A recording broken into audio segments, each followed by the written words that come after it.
Hi, it's Karen from PortPrep, and I've been in the studio today with lots of different students from architecture to animation. And so right now I'm looking with a student at some of her drawings. She's building her portfolio and her skills right now and going through the application process, a lot for the experience, because it's really hard to get accepted into some of these really competitive fields where, especially animation, you have to draw really well. And there's a lot of required pieces of different types. Your ideas, your drawing ability, storyboarding, character design, so just tons of stuff that has to be done.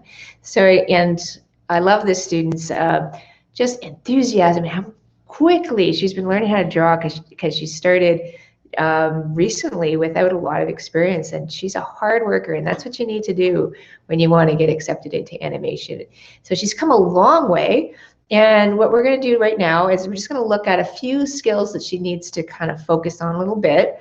And it might give you guys some ideas too of the kinds of things. We're just going to go through really quickly. She knows she's going to need to learn in more detail, but she just wants to finish this portfolio to the best of her ability. So we're going to look at a few different things for her. So I'm just going to turn the camera onto the drawings so you guys can kind of peek into what a lesson with me might look like. And if you are applying for animation, the kinds of skills you need to develop, okay? So here we go. 1, 3. So there's the floor. There we go. All right. So here's a few of your drawings you've been working on. Okay. So your hands. This is great. I mean, and I would love to see the before and afters at some point. I would love to, because it's remarkable how much you've learned. So you took, I think, a hand drawing little course with Garth and I, didn't you? Were you there? Yeah, the workshop. Yeah. So, and you've really developed a much better ability. So what you're going to take this learning and do the sort of more required pieces of an action of the hand is doing something. So when you do that, make sure the story is interesting and not the usual same old. So the first idea that comes to mind, maybe not that. Find something that's an interesting action, the anticipation of the action, and then carrying it out.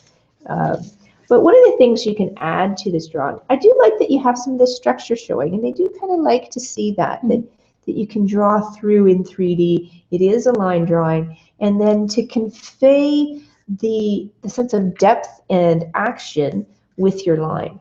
So your line is really developed well. What you could do is, when you do your action drawing, include a little more of some of what you're doing here with your line work. So things that we want to do, especially in animation drawing, is we want to give a sense of what's in front to be bolder and what's behind to be weaker, right? So, and I think you probably learned some of this stuff from Garth Laidlaw, right? If you recall a bit. We'll do a few proportion issues between here and here. Eh? So it looks like you were trying to discover where that top of that thumb should be, but I think you might be more something a little odd about that. But you might want to look at your hand again and have another look. But nevertheless, the thumb's in front. So what we want is a stronger line in front, right? It's a lot like some of the life drawing stuff you've been learning too. Strong lines in front, crisp lines, soft lines, like the use of Conte that you developed that quite well lately. So you want nice, strong lines that show that this is in front of, right? So that we want to see that this is bolder than that back there. So this is blacker, plus it's stronger.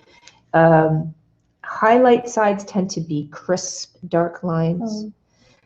Shadow sides tend to be softer lines. But what we want here, dark and black. Back here, soft and gray, and maybe thinner too, right? So that we get a sense of atmospheric perspective, right? So there's no competition one thing from the next, right? So, but I like that your quality with your blue line is getting quite good. Like you've got a lot of good stuff going on there. It's just being a little more selective with where you're putting it, right? So So here, like there's a bit too much competition from here to here. Just soften this one back here a little more. A little bit grayer, maybe a little bit softer line because this is the shade side. Right? And then as this falls behind, not quite so strong there, right? Mm-hmm. Nice. I love how the line keeps changing though. Yeah. We really have progressed beautifully. And this one's in front, so this one's going to be a little bit stronger, but still a little bit soft on that side. And in your own way, like you're not going to use this as a drawing tool. This is not what I recommend using for this, but I just sort of, I love my pencil. I just like this, I've cut it on a chisel just because it's a way that I can show this a little more strongly for the camera, but you would continue with the kind of line quality you have here in your blue pencil. It's fine. And you're getting nice variety here. It's good. I just want to give it that sense of what's in front, what's behind, just being a little more thoughtful about what you're doing there, okay? So that's one of the things you could do. The other thing to consider are tension points and compression points. So tension happens where we bend, right? So that here the skin is stretched over my knuckle. So it's going to be a thin, crisp, sharp. My pencil's sharp when I do that. I push a little harder maybe in it. And especially if it's a pose, like if we're going to have some before and after, and we're doing this, I want tight, crisp line here. I want, a strong, more expressive line in here where we compress, right? So that we get the sense of the mood. So if I'm doing that, I've got hard, edgy lines, right? Or if it's a delicate thing, like I'm letting a butterfly go, I want a softer line, right? And there isn't the same pressure. When I do that, I need a stronger, harder line and more contrast in my lines than when I'm letting go a butterfly or something. Right? So we can convey, and then the other thing that we want to think about in line weight is lighting, right? So where's the light coming from? So thin, crisp on the highlight side, right? So, and softer, darker on shadow side. So there's several things that animators consider when they're doing their line drawings. Part of it is the atmospheric perspective, we call it, right? So what's in front is dark, right? What's behind is weak. But we still consider light direction, right? So, and then we think about what's the mood? Look at graphic novels for that. So mood in line too. What else do we consider? We might consider where's the main action? What story is this hand telling? What is it doing? Where do we want them to look? Right? So how do we get somebody to look where we want them to? Where want to look first. So main action is look first, right? So how would we do that? Make it darker. The spotlight part. So where the eye goes to black, white contrast first, the eye will go to jagged, crisp, contrasty edges first, crisp, hard contrast second. Okay. Soft. Last. Yeah. So this kind of stuff, strong contrasty lines, jagged edges, that's where we're going to look first. So look, what's the main action in this pose, and make sure you got some interesting lines in that area. Okay. So make sense? Yeah. To that you can add to whatever you are going to do, and and continuing with this great skill you're developing. That's excellent. Okay. Object drawing. Now you've studied some of the videos that I have, and you also did the Drawn to Success study guide. Yeah, that was and that helped get your basic drawing skills up. And And then you've watched a couple of object drawing videos to start developing your skills. And I think there's still some work that needs to be done there, but you know, it's a good start.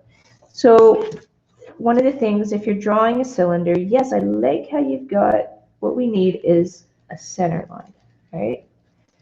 And we want to keep that balance of those ellipses, right? And this is pretty good. As you go up, the ellipse gets skinnier, right?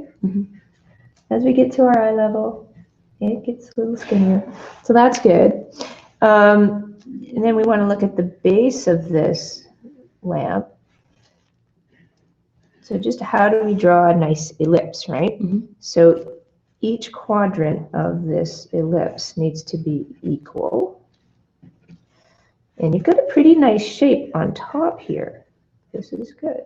So we have major axis is horizontal, minor axis is vertical, and each quadrant looks exactly the same. So always draw that guideline, right? So you know it's balanced. We're going to look at the top of the lamp and how it fell out of balance because you didn't draw the guidelines. Yeah, that's true. Now you've got a lamp that looks like it has a splayed bottom, but we also, one of the problems that often happens to students when they're first learning how to draw objects like this, typically, and this looks like what happened to you, this space here is too big. You've come away. So it's difficult because people, when we get to the bottom edge, you know, do you see how this looks like it's on a different plane than this? We know, and that's why it's so hard to draw geometric objects, because we know so much about them. And this is what you were learning in the Drawn to Success study guide. That I know that this lamp has a round base, but I also know it has a flat base, so it can sit on the flat table, right? Yeah. And so typically, our knowledge gets involved in our visual perspective drawing of this, and we get this composite view of a bit of what we see and a bit of what we know, and you flatten the bottom out a bit. Not completely flat, not a straight line, but it's gotta be flatter because it's supposed to be able to sit on the table. So, but that's not what it looks like. What we need to do is there needs to be another ellipse here. This needs to go around, and it helps if you draw as if everything's see-through, just like you did with the hand. You're drawing front to back of those knuckles. So we've got an ellipse it's going to be a similar kind of shape to the one that's above it, right? So it's got to curl around inside there, right? Not flat like that, like this. So now in the summer times here at PortPrep has portfolio boot camp, art camps, and we have object drawing and and character design and all these things where you can take some time out in the summer to learn how to really draw these things and really develop good drawing skills. So it might be something you might consider doing. We've even got students coming from, other out of province, out of country, coming and staying in Guelph to be able to just develop their skills and come for a week of the workshops. Okay, so a little bit better structure there. Now here, I like that it looks like you're thinking about the 3D quality of things in here, so we want to continue that here. It looks confusing though, that I'm not sure what I'm looking at here. What line is this versus what line is that? Is this the outside? This is the inside? Yes. Okay, good. That's good. All right, so this is the angle you've decided that the lamp is on, right? So draw the center lines, just like you do when you do your characters, that median line. Because what happens here, you see, you've got a center line like this, and it's at a different angle than this is. Do you see that? Oh, okay. Yeah. and that each quadrant here of your, It's not the same. it's not equal. Yeah. So it really helps whenever you're drawing cylinders, ellipses that are part of a cylindrical object to keep the center line going. So we have the center line, and then so here, this is the axle here, basically, of this cylinder, okay? And it happens to also be the minor axis, right? So the axle, so let's say you're drawing a car, it's the same thing on here. As soon as we take the ellipse and we turn it in a more vertical position, this is what happens. We have, so think of it as a car. We have the axle, right? And the axle is always in line with the minor axis of the ellipse, right? You see here too, right? The center line comes up, is parallel to, it's the same line as, right? So that's parallel. Now, always on an ellipse, the major axis is always at a right angle to the minor axis, okay? Regardless of what tilt or whatever it's on. So we're gonna have a 90-degree corner there so that we're gonna get that tilt to be the same as this one, yeah? And then we wanna keep this half and this half equal so that, because I think you're slightly longer on one side. So here, let's just check. Don't usually want to take my ruler out when I'm drawing. I like to keep on the right side of my brain. But let's just check this. We got 1 and 3. I don't want to, yeah, you are, I don't really want to do math when I'm trying to see, because then I'm flipping into the knowledge part of my brain instead of the visual part of my brain. But you can even do it in a low-tech way of this, that I'm not measuring, I'm just doing visual, right? Okay, so we want to keep balance and structure in these types of forms, right? And we look to see, maybe a little bit bigger here, and make an equal shape. Okay? And then you can connect this. And then your lamp, okay? That you see, you're going to keep it in alignment, right? Now it's starting to make more sense. Yeah. And is this part here round too? Yeah. Okay, but it got flat. Yeah, right. Because, it happens. We know, oh, the back side is flat.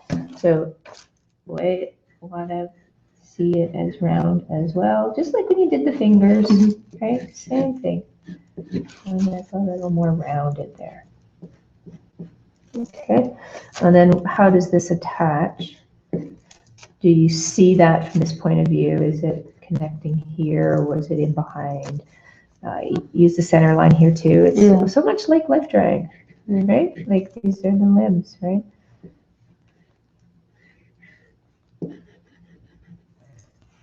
So it starts to feel more structural, right?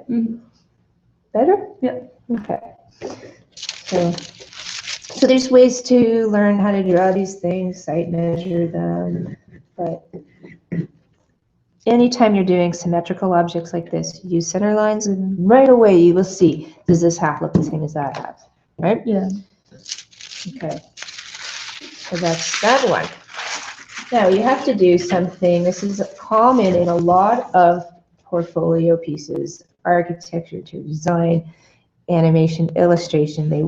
They want you to be able to draw a room from a particular point of view. Now, particularly in animation, a lot of the schools are asking for draw your room, and you're saying, it's from one point of view in the room, looking at what you see, and then from what you were looking at, from that point of view, looking at where you're sitting, what does that look like?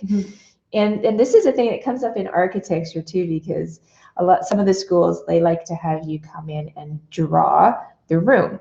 And they play with point of view as well. For example, last year at Ryerson University in Toronto, for architecture, they had the students, I think there was a lot of students, I forget how many, maybe 200, I don't know.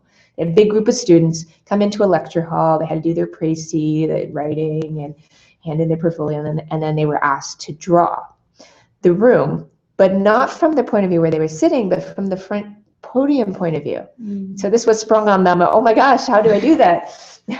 So it's that playing with that point of view and observation too. And one of the things to think why they do that with the architecture, because I remember the coordinator of interior design when I went to school, and I was like 18, and I remember him talking to me saying, okay, tell me, what do you remember out in the hall?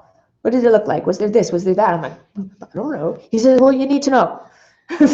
He said, when you walk into a restaurant, you need to notice what was the tables like? What was the ceiling design? He says, architects and interior designers, they notice their environment. You need to know. You need to be able to convey that and remember it. I was like, oh, I was feeling a little intimidated.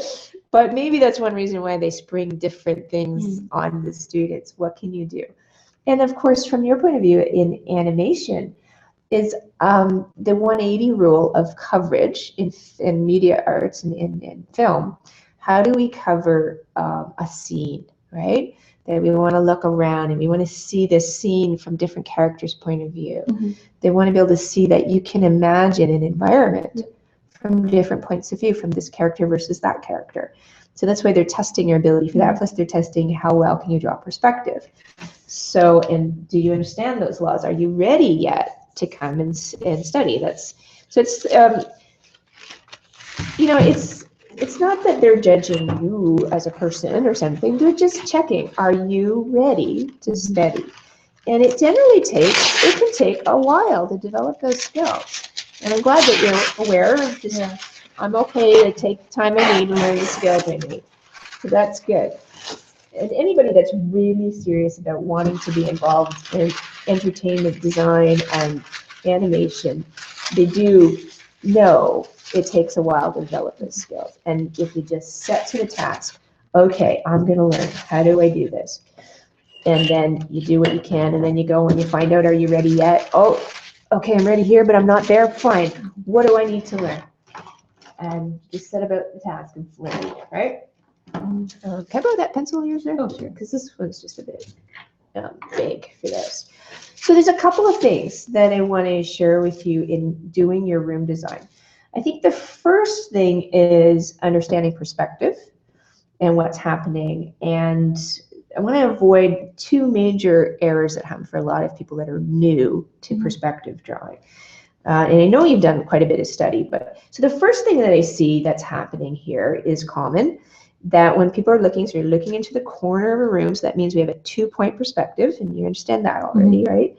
And there's a lot of good videos and a lot of good learning in high schools about this, but still there's a problem that happens at that rudimentary level, is that people put the two vanishing points too close together. Oh, okay. And what we end up with is too small of an angle here. So what, if we get anywhere sort of remotely close to a 90-degree corner, we know it's wrong. It's going to look distorted. So that can happen when the vanishing points are too close. They're generally not going to fit on your page generally. Okay. Maybe one of them will, if you've got a really foreshortened view on one side. But the other one, no way. So don't try to make it fit on the page. It's, you know, if you're drawing on a small page, add another page beside it and put your vanishing point way over there. And you know what some people do is they'll just sort of create a little hinge here, right? So vanishing points need to be farther away. We're looking for about 120-degree angle in here. Okay, so if it's smaller, we know it's wrong. So this looks pretty, not too bad actually. This looks good. All right, so that's fair. There's no way it's there because you're sketching it. It's over here. It's off over there, right? So, and then when you sketch past, what we see here is that you drew relatively parallel when it needs to converge. So if you sketch past, right away you'll see, oops, it doesn't go to the same point. Yeah. Right? So that's one of the things, again, that's challenging about drawing perspective is we know things. We know the two edges of this bed are parallel, so you drew it parallel, but we need it to splay off of one point. So if I do Is my angle here? Okay, it's not too bad. It's a little bit close. I would say it's probably a little bit farther away. Now, this isn't really a point of view, though. You're drawing an idea right now. Yeah. You want to be in that room. Mhm. We'll talk about that in a minute. But let's say the vanishing point's over here. Because this is as if you're looking, I don't know, from a mezzanine or something, down on the room. Like you're really high eye level right now. So generally, again, that's one of the things that this looks like we need a more open angle here if you were in the room. Okay, but you're saying for this sketch, let's just look at this sketch, that that's your eye level. And then, but what's a bit confusing here, and this is your back corner, and you want your bed to be sitting, looks like you want this to be the bottom edge. Now, what did you do? Trace this out. Oh, to a different one? So this bed is sitting on this wall, yes? Yeah. Right? So in fact, if you were looking at the plan view, if you were interior designer, you had the plan view of this room, you've got a bed sitting in this corner, and you've got a door, is it? Beside it. Just two doors with like windows. There's some kind of doors, or oh, this is a closet with something above the closet. Yeah. Okay, so it's a closet doors here, right? And then you've got a piece of furniture, a big tall piece of furniture sitting on the other wall over here. And is this a window? That was just setting up an object, but it was not. Okay, so there's something here, right? Okay, so this edge of the bed here is parallel to this wall that the closet is on, right? Yeah. Okay, so that means any edge that's parallel in actual fact on the plan view goes to the vanishing point on the left. Okay. Right? So the bottom of the bed goes to this vanishing point, right? The bottom of this wall that the bed's sitting against goes to that vanishing point. Okay. Where you drew, they're parallel because you know they're parallel if you were looking down at the plan. Or just knowing things about that bed, right? So what we have to do, if that's where the bed's sitting and it's sitting on that wall, we're going to take this line and draw it over to the vanishing point. Okay? So now our bed starts to look weird, though. So the bed probably going to need to get more foreshortened, a little smaller than what you have, for it to be able to sit on that kind of angle, because now it looks way too wide, right? Okay, so we set our other vanishing point was over here. It just doesn't even look right, because it shortened it so much by doing that now the bed needs to be longer or something, right? Anyway, let's see what we can do here. There, and this goes over to that vanishing point. Let's make it not quite as wide to make it look believable. So again, just like your hand you were drawing through, or the cylinder, drawing it as if you could see through everything, that really helps with perspective. There's your bed. Let's make it a little smaller, and then it's got a headboard, right? And that's going to go to this vanishing point. And how high, and then, trying to figure out your sizes. Okay, you're looking down on the bed and probably slightly down on the headboard, depending on the headboard. I'd say your bed maybe could be a bit taller, perhaps, but anyway, it's still below the eye level unless it's a really tall headboard. So that's good. Okay, so there's bed. Let's darken that in so we can see it a little more.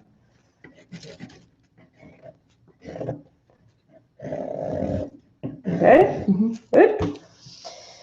Bottom of the wall. Totally ended up in a different spot, didn't it? The back corner turned out in a different spot. So there's still some rudiments of perspective that you need to learn. And that's okay. It's one of the things that most students find pretty challenging. So it was one of the things I taught a lot at Sheridan. I teach the landscape students at U of G sometimes how to do perspective. It's important in animation because it's the environment in which the action is happening. Exactly. It can't just be the characters. Mind you, you can be a character designer and that's all you do. But you know, to be part of a program, you still need to have an understanding of all of the different components. And then you'll start to see what you're really good at when you're there. And to be able to get accepted into one of the better programs, you do need to show at least the rudimentary skills of all these areas. And then you'll find what you love and where you end up, right? But even if you're going to do like a storyboard, or you're going to do how do you call that? The layout. Like perspective's part of it, right?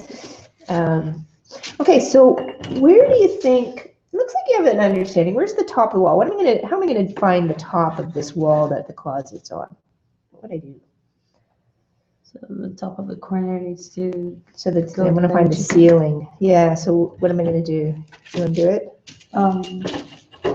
The vanishing point, like join this to the vanishing. So let's say this is the height of the wall, because it looks like about the height you wanted. So you do it. So this is the first vanishing point. And then where's the wall? Continue it out. And this is the ceiling. Yeah, that's the ceiling. There's the wall. Good. And the same. This is the vanishing point. Yeah. Over there. Oh, over there. Yeah. Yeah, I'll need to match it out with a ruler. Yeah. Okay, so it's here. Good. Yeah. Good. So we got that. Excellent.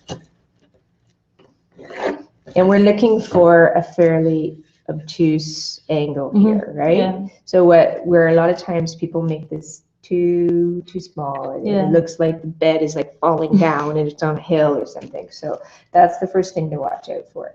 Now, you did a pretty good job here on this article here. It's not bad that you understand that at the bottom it's angled up and at the top it's angling down. Good.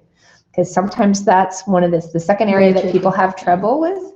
They can understand what's on the ground plane, but the stuff that's up above their eye level, they still tilt the wrong way. But you understood that. That's good. So, but we're going to move it to be in this position here. Here's your closet. So, and we want to make sure that the top of those closet doors angle down to the vanishing point on the left. So that was good. Good. Now to find where the center is, to find the foreshortening, a nice little trick is just to draw an X. Yeah. And that's going to give you those two doors. But this one's slightly bigger than that one. Okay. And then I don't know what feature you have above here, but there's something on the wall above the closet, it looks like. Some like small drawers, but they're coming out of the wall actually. Okay, so there's shelf or drawers above the closet. Oh, cool, that's interesting. That's your room? It has that? It's not here. It was when I was in the winter break back home. Oh, cool. Okay, so that I'd like to see if you understand how to do that, because that's the other area where people find it difficult. Thicknesses and giving things depth. So it comes out of the wall. Yeah? Okay, so how do you think you would do that? What do you think you'd have to do to make that happen? The shelves. So those are like on a shelf. The drawers are like on a shelf. So it should be coming outside. Yep. The lower line is further from the closet door itself. So this line probably might be closer. Yeah. So what we're gonna do, it's got to come out. It's got an underside. Yeah. Right. Yeah. So what we're gonna do is so this, anything on this side, the long side of those drawers goes to the left vanishing point. The short side, where they're coming off the wall, is going to go to the right vanishing point. Okay? So we're going to pull that out.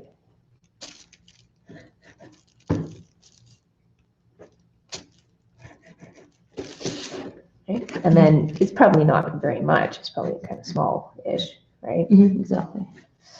So, and then we take that, and what are we going to do with it?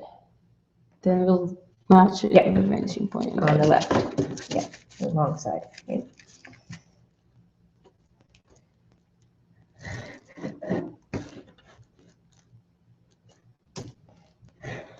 Now, apparently they like you to be able to draw these freehand, Yeah. but working with perspective, right? So that you're not actually using vanishing points, you're not actually using a ruler. So what we did at when you're at Sheridan, you still want to keep in mind, where is the vanishing point? And one of the things that we found really helped, we would draw with different colors. We'd start our layout maybe with yellow or a very light color, or light green, light blue, just like for the character design, right? And what we can do is draw past the object to see, does it look like it's going to converge to the same point? And so you saw that in some of the videos about how to draw a box, right? That we have to draw out past a bit, and right away we're going to see whether that was parallel or whether it looks like it's converging. And does it look like it's converging to the same point? Then all my other things are converging to, right? So that's one trick. And that we need to practice, how do we draw nice straight lines, right? So one of the things that helps is to kind of move from the shoulder joint, right? So that when you're doing character design, Garth might say, do this. But when we're drawing perspective, we want to learn to develop what is a straight line. And it means that we need to move more from the shoulder joint and not from the wrist or elbow, because we're going to get an arc to our straight lines, right? When you're learning, though, I find that using the ruler can be good, just so you really understand perspective, and you get that kind of in your mind that you can just draw it freehand. But you always want to check, because this is one thing I've seen in these kinds of the room drawings people do.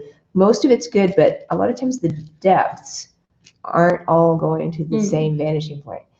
And so just by checking, so if anybody's working on their room drawing, just take a piece of tracing paper and try sketching over past your lines and see, are they parallel? Because they might be. Does this side and this side go to the same vanishing point? They should. And oftentimes, when I look at people's drawings, they don't. It looks skewy. It looks wrong. You want to show them that you do understand perspective. And then creatively, we might twist and work the perspective, but we have to know what the rules are first, right? Okay, so then you got a little confused on this cabinet. So I'm gonna take this piece of tracing paper away a bit so we can see that underneath there. Okay, so what happened to this guy? Let's have a look. So you just got this sketch. Is it okay if I sketch on here? Of course, So it's on this wall, right? So it's going, and you've got your vanishing point for that one.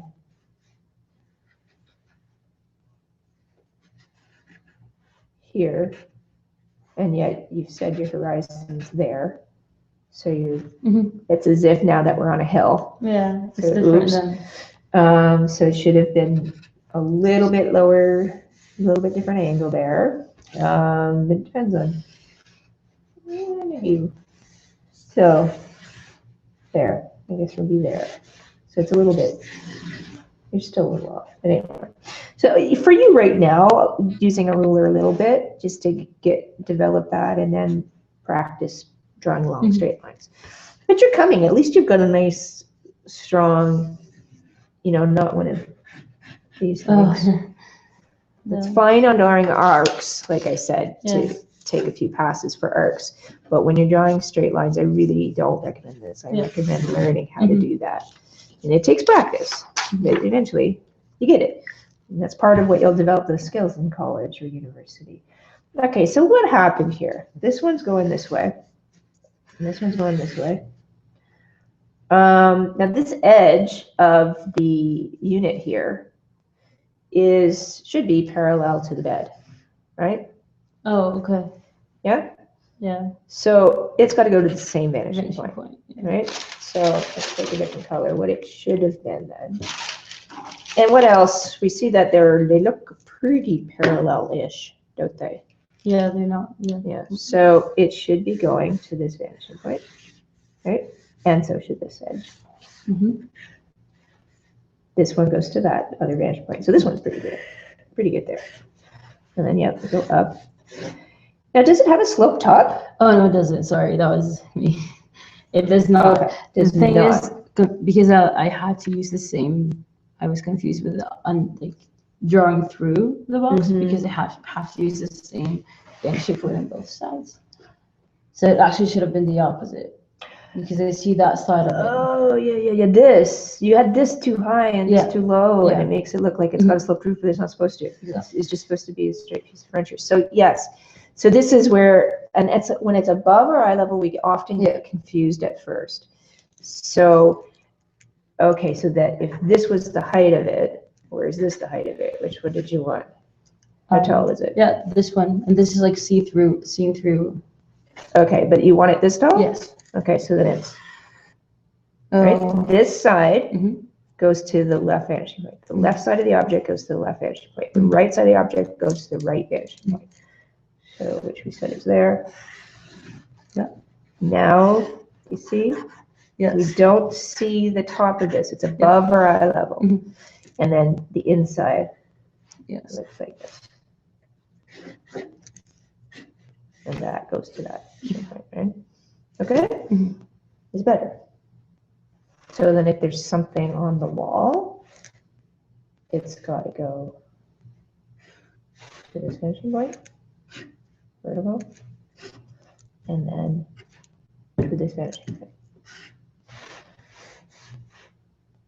Wherever that finishing point is. See, I think I also have a problem with my proportions generally because Okay. I know that the bed was closer to my view, but still Right. it wasn't like the Yeah. So I mean, this is as if we're kind of far away from it, and it's not necessarily the view in the room. Exactly. It's not like So- you're standing there. How do we do that? That's a good question. Okay, so what might help is if I move my camera and just show, let's look at a corner of the studio here. Over there. Okay, so we're gonna look at the corner of that studio. I'm gonna show you what I would do here with this, Sarah. Maybe I'll move it and we'll have you walk over there with me and we'll look at this. Okay, so this is the view we're gonna look at. Okay. So then I have to try to get myself in the view. Okay. All right. All right. So we're going to be looking at this desk and the back side of our messy studio here. and so what I want to do first is I want to look at this view and I want to decide where's my eye level in this room. Mhm.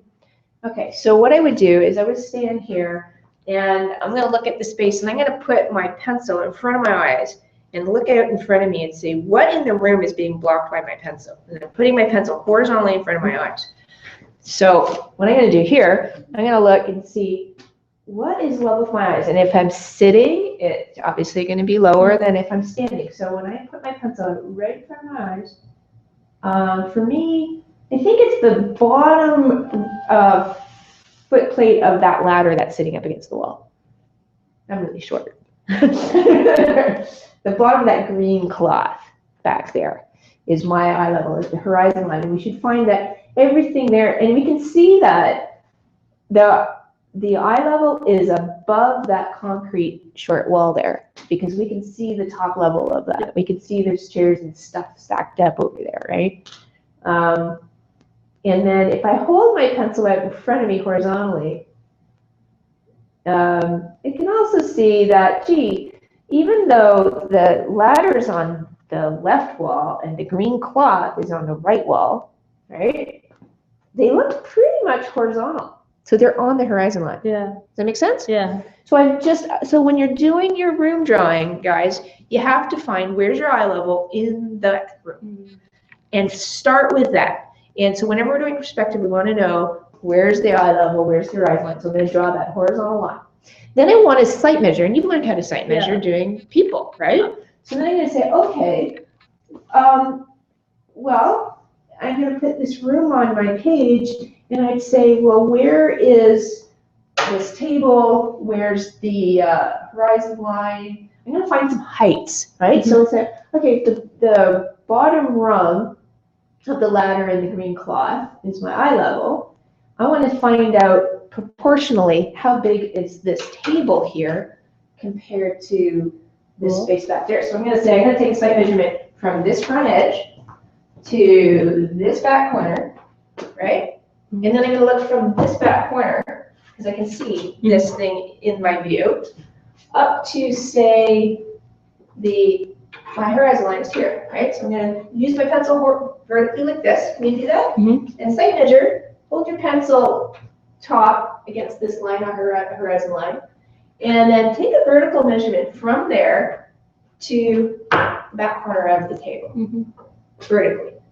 Oh, so it's like, it's big. And then say, compare that dimension from this corner to the front corner. Yeah. Is it equal? What is it? Let's find out. I think it's double. One. We sort of have to, run across these. One. It's pretty hard. It's big. The table is bigger than that, right? Okay, but it's not twice. Maybe 1.5? Yeah, maybe. Okay, so do you see how you've decided, okay, that's where my horizon line is. How big is this thing in the room? So how many, so I'd say, okay, this is big, and I get 1, 2 to the top of this, let's say. Right, so, and then, okay, how long? So if I say, I'm going to use so visually where you are, I guess it's the top of this canvas that you're seeing, right? Up to the eye level, and take that as a vertical measurement. And then say, okay, let's turn it sideways and see how wide. Say, I might want to find in a place where I think the back corner is, this line, right? And then I'm going to say, okay, and I got that vertical measurement from here to my eye level. And then I might turn it sideways and say, oh, from the back corner to this wall here. Oh, okay. Is that the same or twice? Or 1.5, right? You see how you can start to set up your measurements. It's a lot like that still life that you were learning from the video. Yep. How she find out how tall is this jar compared to that little cup, and setting it up. So vertical compared to horizontal. Similar in the figure drawing. You see how all these things kind of start to overlap, right? So you want to kind of get a setting of your general proportions in the room we're looking at first, right? And then what you want to do is start to find, okay, where's my vanishing points? So the next trick, and you were learning this in the videos about how to draw a box, right? So sight measuring angles is the next thing, because we're doing a perspective, right? So a really good way to do perspective from vision is, okay, I found out where my horizon line is, to draw a horizontal line, and kind of figure out roughly how big things are. Just give yourself your little light guidelines, like yellow or blue, something light. And I think the back corner is there, and the table's about this big. It's from the back corner to the front corner, occupies whatever height. And then how wide is that table? So let's see, compare that. It's about maybe 4 times. The width of this table is about 4 times the height that we get. The height that we're using is from the top of this canvas corner up to our eye level. Yep. Take that, turn it sideways. How wide is this big table here? Like 3 and 4. About 4. Okay, so now we know roughly how big it is. Yeah. And it all makes sense to our eye level. Yeah. Because that's what matters in a perspective from your point of view. So this is doing your point of view drawing in your thing, your drawing that you're drawing you're supposed to do. Okay, so now we want to say, where's that back corner? And you're going to make an estimate where you think that back corner is. So we can see that it's where you're standing. So you'd say, you might want to decide, and it's a bit like, again, it relates a little bit to what you were learning in the object drawing video on how to draw, how to set up that perspective, and what's the overlap. So if you look at this corner, where does that dissect this table? Is it halfway through the table? Is it 1/3? Like, so from here, 1.5. Okay. And then, yeah, so I think 2.5 on this side. Okay, so that we make a proportional judgment. Yeah. That's line, that vertical line of the back corner of the room, breaks like 1/3 of the way through this table, or halfway, whatever it is from your point of view. Yeah. And so, okay, there's that. We've put a few guidelines on our paper. Now we want to do some sight measuring of angles so we can get our perspective to look right. Okay, so this is what you can do. 2 straight edges. I'm not using the measurements. Yeah, I just want 2 straight edges. And I like if they're flexible like this. So what I'm going to do is I'm going to hold up one on the vertical back corner. And I've drawn that back corner on my page. And all I've got now is some sort of rough guidelines where things are and their sizes and my horizon line. And what I'm going to do is I want to find the major vanishing lines on each side to try to figure out where my vanishing point is. Okay, so there's 2 ways you could do this. I would say, okay, there's the back corner. I'm holding this up and I'm lining it up and closing one eye. Lining it up with that back edge, and then I'm taking the other ruler and I make sure it's parallel to my chest, perpendicular to the floor. I take the other ruler and I'm going to line it up with, say, the top of that concrete wall there. Okay. And I'm going to create an angle here. So this is like the box drawing video. So I go up and I pinch it so it doesn't move like that. But I have to make sure I'm not tilting in space. Don't tilt with the wall. You're parallel to your chest. Like this idea of the picture plane. Imagine there's a big wall of glass here, and I'm just tracing what I see on that wall of glass. And then I'm measuring this ruler. With the rulers. Okay. So I go, okay. It's that angle. Put it down on my page. Using them always comparing to the vertical. Right? Because vertical we can judge. Exactly, yes. That's the constant. The angle of the vanishing point, we're not sure yet. Okay, so we do that. So find one, and then find another major one. So, like, maybe I'm going to check the ceiling line compared to vertical. Okay, there's that. Put that on my page. Now I can have 2 intersecting lines. Ooh, they're supposed to touch. We got a strange situation in this room, though. That wall's angled. Okay. That little concrete wall. Okay, so it's not straight, but pretend it was straight. But anyway, so that's another story. Everything that's turned on a different angle has its own set of vanishing points. Okay. Just try to pretend it's straight, turn out it's cute. Okay. But do you see how, the other thing I can do is I'm going to take a couple of straight edges, and I'm going to line them up in the room. And I'm going to see where do they converge in the room and find a spot on the wall. Let's say, it looks like it lines up with this, I don't know, this pair right here on this quad. Then I can say, that's my vanishing point. Okay. So you either find the vanishing point with 2 angles, long rulers, and see where does it seem to cross. Find that, or find the angle, right? Put it on your page, trace it out, find another one on a lower angle, maybe one at the bottom, see where they cross. It needs to land on the horizon line, right? And then that's where that vanishing point is. Okay. All right, does that make sense? Now, you might not get the vanishing point on your page. You may have to have an extra page off to the side, of course, because you're doing a close-in view of the room. So your vanishing points are quite likely off the page. You might have one on the page, but the other one definitely won't be on the page, or it's going to look really distorted. Right? And like you see in the video about drawing the box, sometimes the vanishing point is just so far away, but just draw past with a light color to see, does it look like they're all converging and they're all going to match up to their horizon line eventually, right? And then you'll see whether you're skewed off. Yeah. So is this making sense, or do you need to practice this and do it? Let's do a little bit right here, right now in this room, so that you can get that.